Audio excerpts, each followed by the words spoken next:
plugged in. So yeah, this is Weston. He's our walkthrough technician, and he's going to go ahead and start this walk around. All right, so we'll start at the back with the rear bumper. Sewer hose gets stored in the rear bumper. It doesn't come with the sewer hose, which I'm sure you already know. Right back here, you do have a spray cord that'll have a spray out little blue coil hose that'll connect to it. You can see it's like quick connect, kind of like an air compressor has. You connect the hose to that. Use that. There is an LP quick connect down there, similar to an air compressor as well, that you can hook up the outside griddle to that comes in the little kitchenette.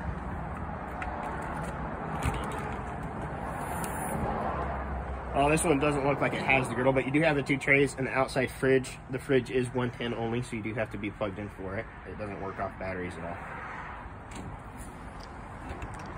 This trailer is also equipped with the 6-point auto leveling. Or sorry, this one's only 4.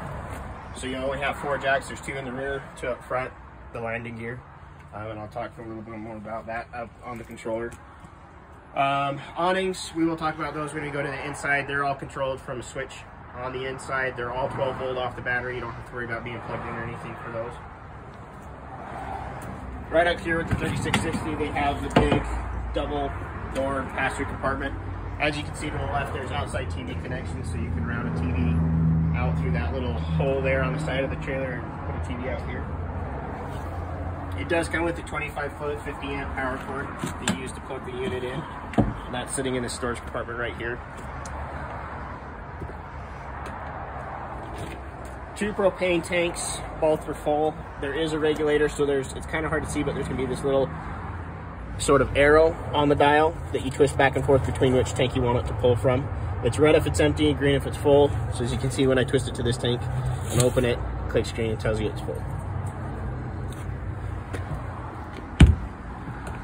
Up front here, this is the battery box and spare tire. There is a battery cutoff switch, so right there, there's an on or off. Twist the dial back and forth. On the off position, cuts the batteries off from the entire unit during storage. Leveling station, it does have an owner's manual for it, but I'll show you a few things. To turn the screen on, press the 2 arrows at the same time. To auto level the unit, press that and it will level itself. Typically takes 3 to 5 minutes. You want to make sure you're not in the trailer walking around. Don't let anybody mess with the trailer so that it calibrates correctly. Then it does have an auto retract option that you can use to retract every single jack on the unit. Docking lights, you can take this switch. There are lights to help you look up and see at night.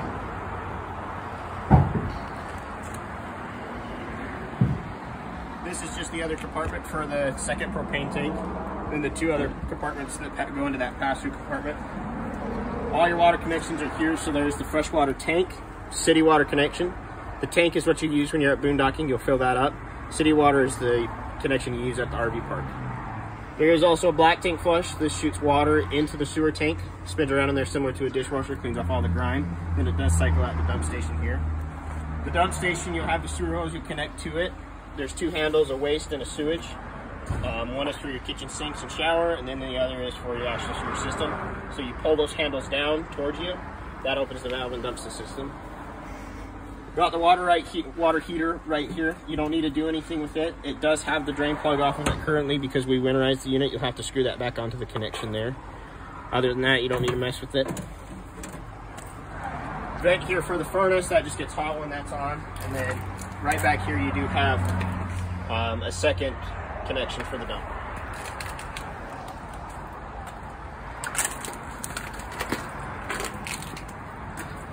Very back corner, this is where the power cord plugs in. It's 50-amp power supply. You do have the 25-foot power cord for the unit.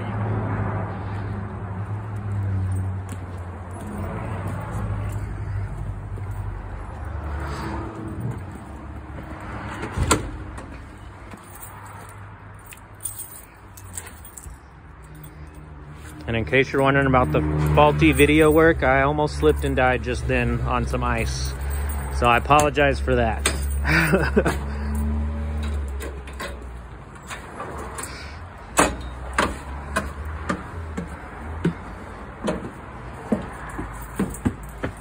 So walking up in here, this is all your controls. Thermostat right here for air conditioning, furnace, and everything.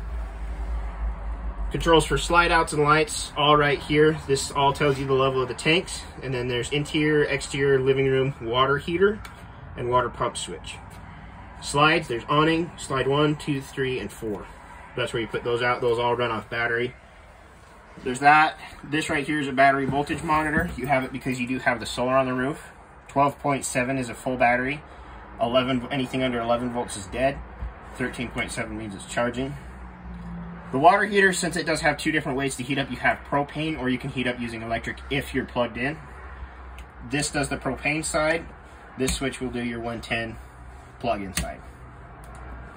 This right here, if you want to use this, you can go to devices. It's a touchscreen thing, and you can use go into the leveler and do every option that the outside leveler has, as well as there is a manual mode that you can scroll into, and you can level the whole unit by yourself. Gives you this level here in degrees, so 0.0 is what you're looking for, and you can level the whole unit by yourself. GFI breakers, everything are all right down there. That's where the power source for the trailer and all the slides and everything will go through. And then everything else in the trailer is pretty simple. It's just getting to know your fridge, cooktops, everything like that that run off propane. Thanks, Weston. Yeah.